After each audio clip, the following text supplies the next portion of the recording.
utility. Come on down. Come on down, Jack. Where have you been?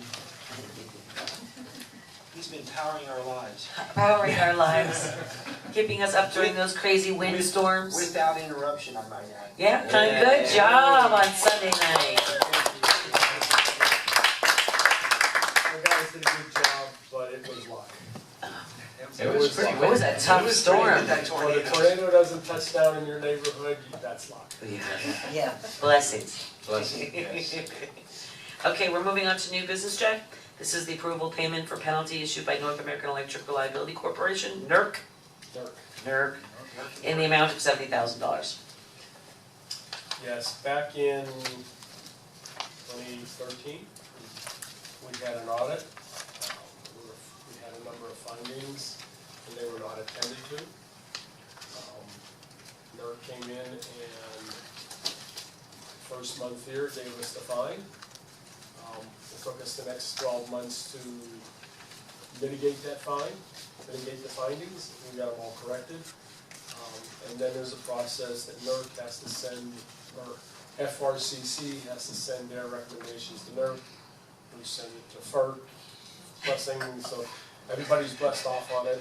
Dr. Zeus is involved? Exactly.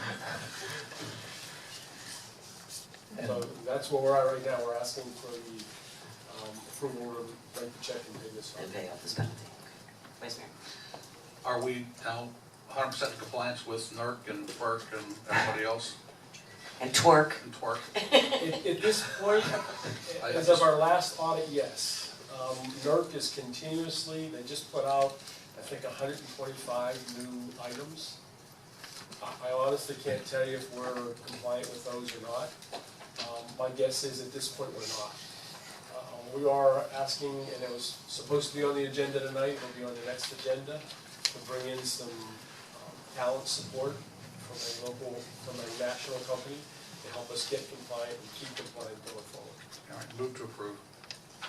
Could I ask some questions? Let me just, do I have a second? Second, Commissioner White. Thank you.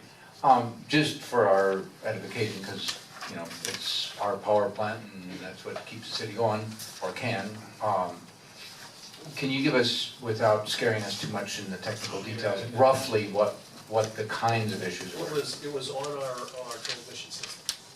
Really? Yeah, breakers and relays and devices have a setting to trip within a certain time frame, and we're talking milliseconds. Right, right. And we didn't go through and test those and prove that we were within the compliance region.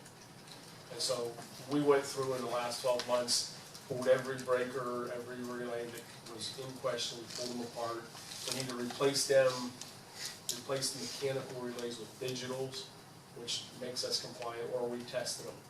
Our goal is to have everything digital, which takes us from a 3-year testing program to a 10-year testing program. And so this was not field settings on the thing, it was actual equipment? It's actual equipment that Yeah. we had to Swap out. ensure that it was compliant. The worst case is it doesn't react quick enough. Right, cause brownouts, Yeah, blackouts. Yes, we started triggering down the line. Yeah, well, we don't want to, We don't want to be causing. no, we don't want to do that. Oh.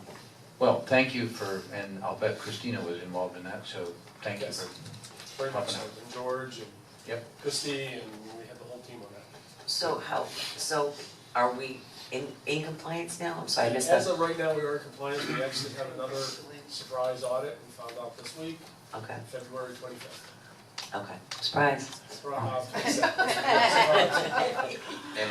Not surprised if you know about it. It's a spot audit, yeah.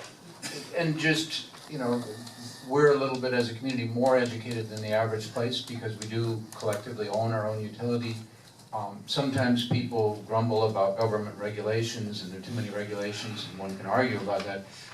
But my understanding from what you had mentioned, I think, is that the reason for these regulations, at least the ones that we were out of compliance, is that the way electrical interconnected grids work, if something goes south in one, it can cascade, as some of us remember some of the brownouts in the Northeast. So there's a reason for those regulations, they're not arbitrary. It's like dominoes, you want to set up a break point in dominoes so That- they all yeah. tumble. Firewall, basically, or, yeah, fire break. Okay, thank you. What are we, just one thing before we finish, guys, what are we putting in place so that this doesn't happen again? We have a couple things in place. We have brought in a compliance manager, Ralph Anderson. His sole job is compliance for NERC and for environmental. He reports directly to the Director of Electric Utilities. Good job. So he has nobody in between him. We're also, there is a lot of work to be done. We're asking for an independent company to come in, and we've gone out for solicited bids. We're asking for a 3-year contract that'll come in front of you next meeting. And it's basically a company that operates right now 39,000 megawatts throughout the United States. And they do have some in Florida. And so, quite honestly, for us to reinvent the wheel is gonna cost us a lot more than the contract. So they'll take their procedures and their policies, scratch out their name or whatever name's in place, and put ours in and make sure that we fit the compliance program going forward. Well, thank you for doing that, just, we have had a past history of And dealing with it being reactive to things, but you've done a really good job of putting it in place. I've also been sitting on the FRCC Board of Directors, so Okay. I've showed our face over there a little bit. Thank you, appreciate that. Thank you. Okay, with that,